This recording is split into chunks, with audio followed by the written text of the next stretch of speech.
Hello दोस्तों, स्वागत है आपका अपने यूट्यूब चैनल स्पॉट फॉर अधिकारी में। और आज हम बात करेंगे international organisation and their headquarters, अंतर्राष्ट्रीय संगठनों और उनके मुख्यालयों के बारे में।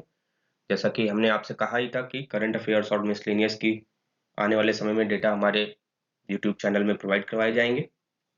और ये एक ऐसा टॉपिक है जो यूपीएससी, एपीएफसी, यूपीपीसीएस, बीपीएससी और अदर वनडे एग्जामिनेशन और स्टेट एग्जामिनेशंस में पूछे जाने वाला टॉपिक है।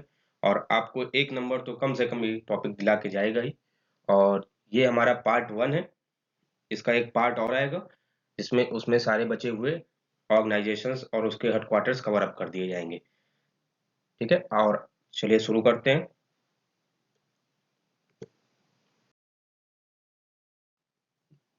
जैसा कि आप देख पा रहे हैं, इसमें हम डिस्कस करेंगे प्रमुख संगठनों के बारे में, उनके फाउंडेशन ईयर के बारे में, उनके मुख्यालयों के बारे में, उनके कौन प्रेसिडेंट हैं और कितने मेंबर इस समय जुड़े हुए हैं इन ऑर्गेनाइजेशन से, उनके बारे में, उसकी करंट थीम्स के बारे में, क्योंकि आप लोगों को पता है थीम से रिलेटेड क्वेश्चन आजकल एग्जाम्स में बढ़ गए हैं, और उसके अदर फीचर्स के बारे में। तो बात करते हैं पहले वर्ल्ड बैंक ग्रुप की। तो वर्ल्ड बैंक ग्रुप एक 5 एजेंसियों का ग्रुप है, जो कि इसीलिए इसे वर्ल्ड बैंक ग्रुप कहा जाता है ये वर्ल्ड बैंक में ही। इसकी फाउंडेशन ईयर 1944 है, 4 जुलाई। और इसका हेडक्वार्टर जो है वाशिंगटन डीसी यूएस में प्रेजेंट है। और इनके अभी करंट जो प्रेसिडेंट हैं डेविड मालपास हैं, और इसमें 189 मेंबर्स हैं, कंट्रीज। और इसकी theme unlocking the power of inclusion for equitable growth 2022 की ये थीम है। इसकी आपकी बात करें कि 5 एजेंसी कौन कौन सी हैं, तो आप देख पा रहे हैं IBRD, international bank for reconstruction and development, अंतर्राष्ट्रीय पुनर्निर्माण और विकास बैंक, ये एक एजेंसी का नाम है। दूसरा आईडीए, इंटरनेशनल डेवलपमेंट एसोसिएशन, अंतर्राष्ट्रीय विकास संघ। तीसरे की बात करें आईएफसी, इंटरनेशनल फाइनेंस कॉर्पोरेशन, अंतर्राष्ट्रीय वित्त निगम। और मीगा एमआईजीए, मल्टीलैटरल गारंटी एजेंसी होती है, ये बहुपक्षीय निवेश गारंटी एजेंसी होती है। फिर पांचवा है international centre for the settlement of investment dispute, ICSID, निवेश विवादों के निपटारे के लिए अंतर्राष्ट्रीय केंद्र बनाया गया है। अब बात करते हैं वर्ल्ड बैंक की। तो वर्ल्ड बैंक, जैसा कि आप लोगों को पता है, कि एक इंटरनेशनल फाइनेंशियल इंस्टीट्यूशन है जो कि लोन प्रोवाइड करवाती है, ग्रांट देती है गवर्नमेंट्स को और उन अंडर डेवलपिंग कंट्रीज को जो कि अपने कैपिटल प्रोजेक्ट के लिए पैसे का जरूरत होती है। इसका जो फाउंडेशन ईयर है वो 4 जुलाई 1944 को है। इसका भी हेडक्वार्टर वही सेम है, वाशिंगटन डीसी यूएस। और इसको आईबीआरडी और आईडीए के जितने भी मेंबर हैं, वो मेंबर कंट्रीज है, उसमें पार्ट ली हुई है। और इसका जो एम है, आप देख रहे हैं, working for world free of poverty, मतलब दुनिया से पॉवर्टी को खत्म करना है। ठीक है, तीसरे ऑर्गेनाइजेशन की बात कर लेते हैं, IMF, international monetary fund. IMF को आपको पता है सेम वर्ल्ड बैंक की तरह ये भी अंडर डेवलपिंग कंट्रीज को फाइनेंशियल इन्वेस्टमेंट प्रोवाइड करवाते हैं। ठीक है, ये अंडर यूएन आता है ये इंटरनेशनल मॉनेटरी फंड। और इसका फाउंडेशन ईयर जो है आपका 27 दिसंबर 1945 है। इसका भी हेडक्वार्टर आपका वाशिंगटन डीसी में देखने को मिलेगा। इसमें 190 मेंबर हैं। और इन समय इनकी मैनेजिंग डायरेक्टर क्रिस्टलैना जॉर्जिया है और चीफ इकोनॉमिस्ट गीता गोपीनाथन है। आपको मैंने बताया फंक्शन इसको, जैसा कि बता ही दिया कि फाइनेंशियल एड प्रोवाइड करते हैं ये किसी भी अंडर डेवलपिंग कंट्रीज को जिसको नीड होती है। अब बात कर लेते हैं अपने एपेक की, एशिया पैसिफिक इकोनॉमिक कॉपरेशन की। तो एपेक का मेन काम होता है promote free trade through out the Asia Pacific region. और ये ट्रेड को प्रमोट करती हैं एशिया पैसिफिक रीजन में। और इसका फाउंडेशन ईयर जो है 31 जनवरी 1989 है। और इनका हेडक्वार्टर सिंगापुर में प्रेजेंट है इस समय। और इसमें करंट मेंबर जो हैं 21 हैं। आप एग्जीक्यूटिव डायरेक्टर इसकी रेबेका फातिमा संटा मारिया है। और जो इंडिया है हमारा, वो इस समय एपेक का मेंबर नहीं है। अब बात कर लेते हैं बिम्स्टेक के, bay of Bengal initiative for multi sectoral technical and economical cooperation. तो आप लोग जरूर से जरूर फुल ऑफ फॉर्म जरूर देख लीजिए, क्योंकि ये भी कई एग्जाम से पूछे जाने लगा है।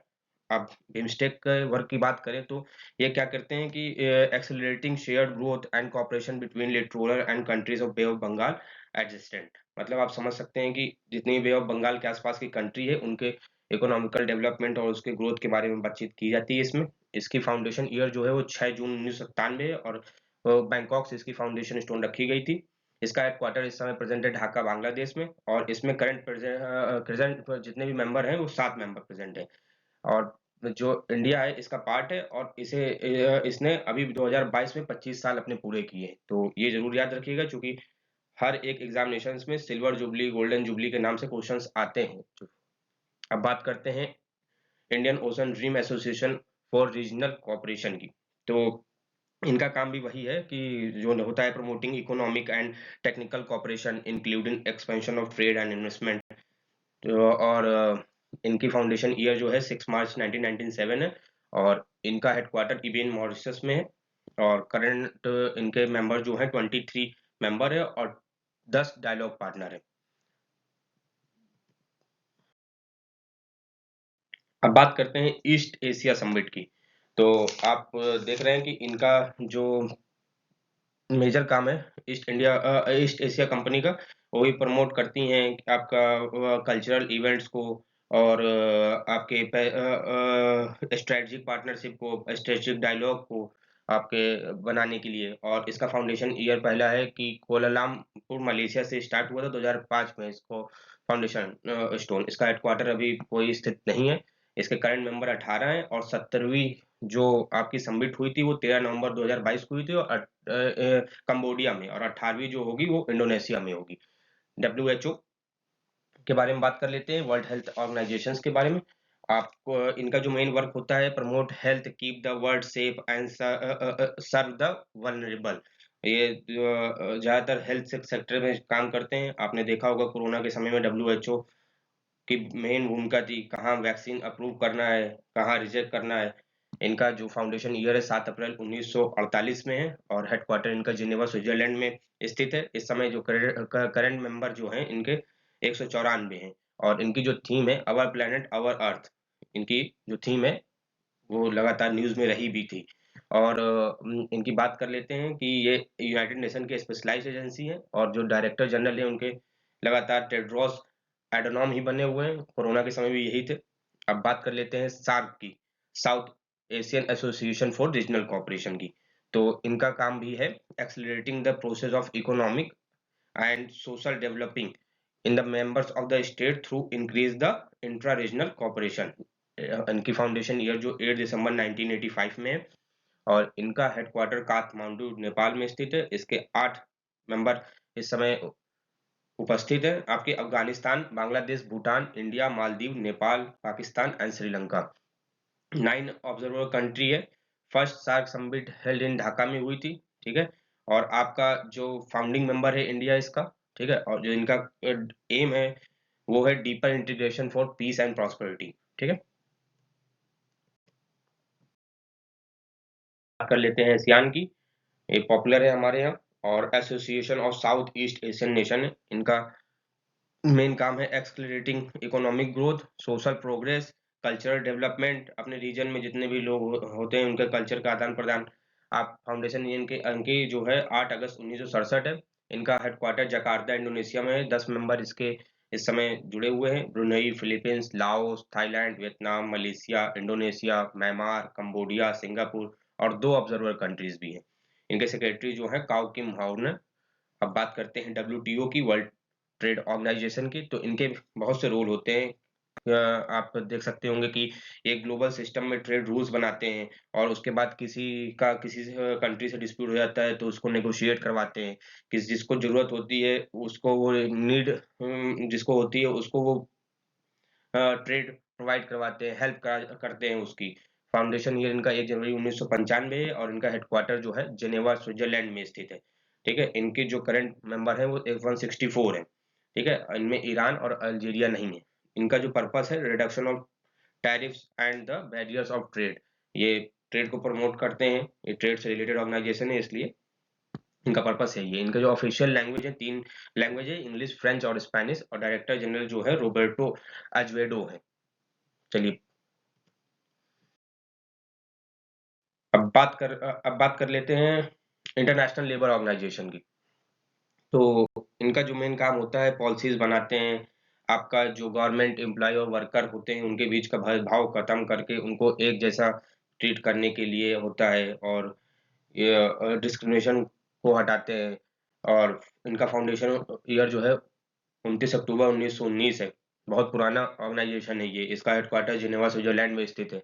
इस समय इसके 187 मेंबर इससे जुड़े हुए हैं। गिलबर्ट एफ हुंगोबो 11th जो प्रेसिडेंट है इसके आईएलओ के, और ये ग्लोबल वेज रिपोर्ट भी पब्लिश करती है आपकी। तो बात कर लेते हैं यूनाइटेड नेशन की। यूनाइटेड नेशन के बारे में आप लोग जानते हैं सब। ये यूएन चार्टर साइन हुआ था 1945-26 को, और ये एंटर हुई थी, मतलब कह लो अस्तित्व में आई थी 1945 24 अक्टूबर को। और इसका हेडक्वार्टर न्यूयॉर्क सिटी में स्थित है और इसमें 193 कंट्रीज जो हैं इसकी मेंबर हैं और 2 ऑब्जर्वर स्टेट्स हैं। इसके इस समय जनरल सेक्रेटरी जो हैं, बात कर लें, एंटोनियो गुटेरेस हैं, और 24 अक्टूबर को मनाया जाता है यूएन डे। इसके 6 मेजर ऑर्गन्स भी अवेलेबल हैं, जैसे आप सुने होंगे united nation security council, united nation general assembly, फिर united nation international court of justice, united nation trusteeship council, united nation economic and social council, united nation secretariat. इसके 6 major organs हैं। फिर 15 members in UN security council में है, 5 permanent है, जो जानते हैं आप, US, UK, Russia, France, China. लगातार इंडिया भी लगा हुआ है। उम्मीद है जल्द हमारा भी देश इसमें परमानेंट मेंबर होगा। हाँ, तो अब बात कर लेते हैं सासेक्स, साउथ एशिया सब रीजनल इकोनॉमिक कॉर्पोरेशन की। इनका काम है आपके रीजन में प्रॉस्पेरिटी फैलाना, इकोनॉमिक अपॉर्चुनिटी को बढ़ावा देना, लगातार क्वालिटी ऑफ लाइफ को बढ़ावा देना अपने रीजन में। इसका फाउंडेशन ईयर 2001 में है। मनीला फिलीपींस में इसका हेडक्वार्टर प्रेजेंट है, और इस समय इसके जो मेंबर हैं वो बांग्लादेश, भूटान, इंडिया, मालदीव्स, म्यांमार, नेपाल, श्रीलंका है। ठीक है। और अब बात करते हैं एडीबी की, एशियन डेवलपमेंट बैंक की। तो ये सपोर्ट करते हैं प्रोजेक्ट को डेवलपिंग कंट्रीज के, और गवर्नमेंट को भी ये फंड करते हैं और पब्लिक को भी, मतलब प्राइवेट कंपनीज को भी फंड करते हैं। और बात कर लें इसकी फाउंडेशन स्टोन की, तो 19 दिसंबर 1966 की इसकी फाउंडेशन स्टोन रखी गई। मनीला फिलीपींस में इसका भी हेडक्वार्टर प्रेजेंट है। इस समय 68 कंट्रीज इसमें अवेलेबल हैं और इंडिया इसका पार्ट है। इसका पर्पस जो है सोशल एंड इकोनॉमिक डेवलपमेंट है, और एडीबी के प्रेसिडेंट हमेशा जापानीज पर्सन होते हैं, और इसके जो प्रेसिडेंट इस समय है वो मासाटंगु असवाका है। और अब बात कर लेते हैं एआईबी की। जो एआईबी है वो सपोर्ट करती है आपके प्रोजेक्ट्स को, जो सस्टेनेबल प्रोजेक्ट्स होते हैं, जैसे कि ट्रांसपोर्टेशन, एनर्जी, पावर के, टेलीकम्युनिकेशन के, रूरल इंफ्रास्ट्रक्चर में करती हैं, ये एग्रीकल्चर डेवलपमेंट में करती हैं, वाटर सप्लाई में करती हैं, सैनिटेशन में करती हैं, इन्वायरमेंटल प्रोटेक्शन जो होते हैं, लिए जाते हैं जो मेजर्स, उनमें ये जितने भी पैसा देती हैं वो डेवलपिंग कंट्रीज को देती हैं जिनको नीड होती है, और लोन में भी पैसा दिया जाता है। एआईबी का जो फाउंडेशन स्टोन है 16 जनवरी 2016 को रखा गया था, और बीजिंग चाइना इसका हेडक्वार्टर है। 106 मेंबर स्टेट इस समय अवेलेबल है इनमें, और जिन लिकेन जो प्रेसिडेंट है इस समय करंटली। 106 मेंबर स्टेट का मतलब आप समझ रहे होंगे कि इसमें 42 एशिया से हैं, 26 यूरोप से हैं, 21 जो अफ्रीका से हैं, 8 ओशिनिया से हैं, 8 साउथ अमेरिका से हैं, और 1 नॉर्थ अमेरिका से है। और ये जैसा कि हमने आपको बताया कि सस्टेनेबल इंफ्रास्ट्रक्चर के लिए ये पैसा देते हैं, तो इनका भी यही पर्पस है कि sustainable infrastructure towards the connected world. और इनकी 7 एनुअल मीटिंग जो रखी गई थी वो वर्चुअली इस बार हुई है। ठीक है। अब बात कर लेते हैं अपने new development banks, BRICS development banks की। तो इसका जो फाउंडेशन स्टोन रखा गया वो जुलाई 2014 में ट्रीटी जरूर साइन हुई, और 2015 में ये फोर्स में आई। इसका हेडक्वार्टर जो है वो संघाई में है। अब न्यू डेवलपमेंट बैंक जो होता है वो फाइनेंस करता है इंफ्रास्ट्रक्चर के लिए सस्टेनेबल डेवलपमेंट प्रोजेक्ट्स में, स्पेशली ब्रिक्स कंट्रीज को। ठीक है, Brazil, Russia, India, China, south Africa. और इसके जो करंट प्रेसिडेंट है वो मार्कोस प्राडो ट्रोजियो है। ठीक है, और इसका फर्स्ट रीजनल ऑफिस जो है वो नेशनल डेवलपमेंट बैंक इन जोहान्सबर्ग में साउथ अफ्रीका में लोकेट किया गया था। अब बात कर लेते हैं मेकॉन्ग गंगा कॉर्पोरेशन की। तो मेकंग गंगा कॉर्पोरेशन जो है वो corporation tourism, culture, education as well as transport and communication के बिलोंग करता है। ये 10 नवंबर 2000 को इसका फाउंडेशन स्टोन रखा गया। हेडक्वार्टर जो है वियतनाम, लाओस में है इसका। इसके 6 मेंबर हैं, India, Thailand, Myanmar, Cambodia, Laos and Vietnam. ठीक है। जो मैंगकांग है वो एक रिवर है, जो साउथ ईस्ट एशिया में बहती है, और ये 12th लॉन्गेस्ट रिवर है and 7th longest in Asia है। और ये फ्लो करती है तिब्बत के प्लेटू से, और ये रन करते हुए आती है China, Myanmar, Laos, Thailand, Cambodia and Vietnam से। तो इसीलिए इसका नाम मेकॉन्ग गंगा कॉर्पोरेशन के नाम से रखा गया है।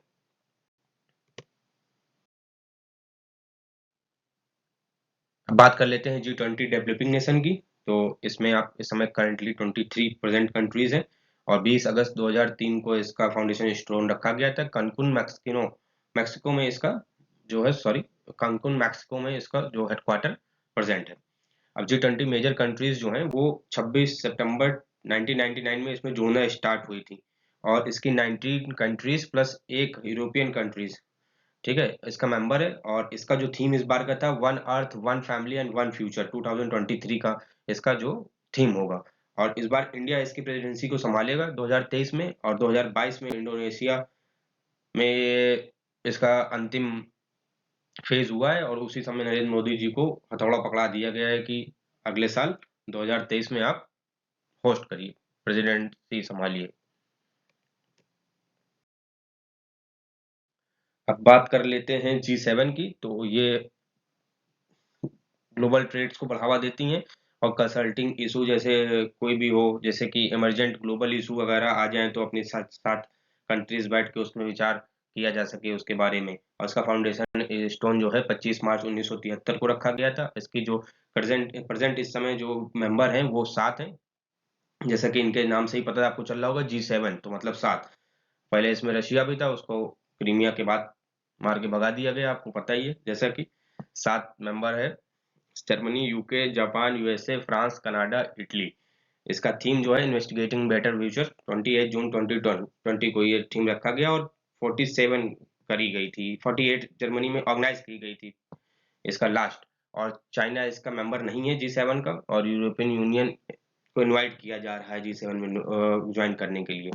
ओपेक की बात कर लें तो ऑयल प्रोड्यूसिंग जितनी भी एक्सपोर्ट कंट्रीज हैं उसको ओपेक में आती हैं। आप जानते हैं मिडिल ईस्ट की जितनी कंट्री हैं सब ऑयल रिच हैं। कब रेट बढ़ाना है ऑयल का, कब घटाना है, सब उन्हीं के हाथों में है।